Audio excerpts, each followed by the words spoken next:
Go back to class and stop the nonsense. Stop wasting your parents' money. This rhetoric is the same reason we have massive student debt in America today. Because the reason we have massive student debt in America today is because of the king of neoliberalism, Ronald Reagan. That's right. In 1968, when Reagan first started charging tuition at the University of California, that's right, a school system that was free for Californians for decades upon decades. When he first started charging tuition to these students, this is what he said. This is how he justified it. We charge tuition to get rid of undesirables.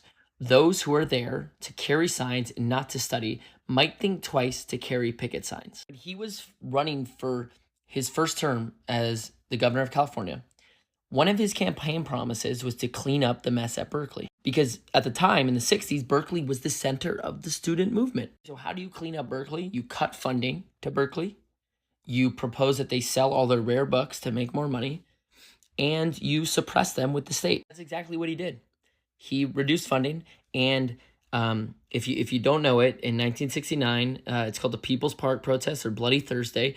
Ronald Reagan sent the National Guard into Berkeley to harass, oppress, arrest, and intimidate students. And they violated students.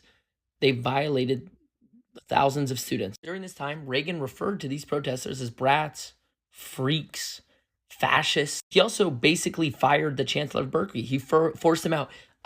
Someone elected into political office forced out the president of an institution for not policing their students, for not violating their students. Another reason Reagan did this is because he believed colleges were too liberal and the taxpayers should not subsidize intellectual curiosity, right? You start to see the beginnings of neoliberalism taking root. You just hear from Ronald Reagan's education advisor, Roger Freeman. We are in danger of producing an educated proletariat. That's dynamite. We have to be selective on who we allow to go through higher education. And part of being selective meant instituting full tuition, supplemented by loans which students must pay out of their future income. This was written in the National Review. And who do they all get these ideas from, right? Well, it's our founding fathers, right? Because James Madison in 1822 said this, that the liberal appropriations made by the legislature of Kentucky for a general system of education cannot be too much applauded.